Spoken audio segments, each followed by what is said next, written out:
बुद्धि का प्रयोग बुद्धिबल मनोरम नामक वन में एक बहुत ही सुंदर बड़ा सा तालाब था।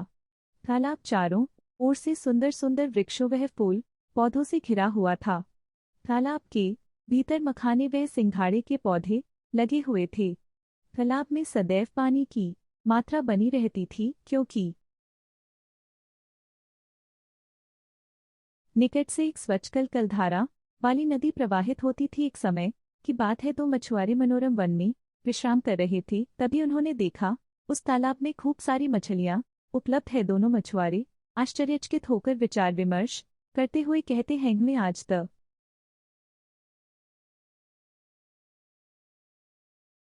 इस तालाब का पता क्यों नहीं चला। काफी समय हो गया था, संध्या हो चुकी थी, इसलिए दोनों आपस में बात करते हुए वहां से लौट गए कि कल आकर यहाँ पर जाल बिछाया जाएगा।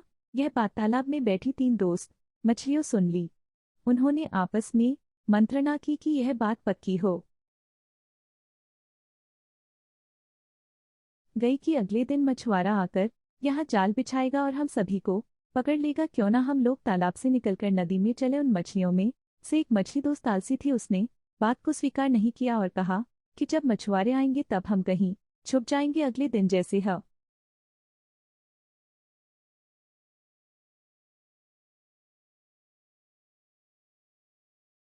मछुआरा आया, एक मछली दोस्त छलांग लगाकर नदी में भाग गई। आलसी मछली और एक और मित्र भी उन सभी मछलियों के साथ जाल में पकड़ी गई। किंतु जैसे ही मछुआरा जाल समेटने के लिए आगे बढ़ा तो समझदार मछली ने मरे हुए होने का झूठा स्वांग नाटक किया।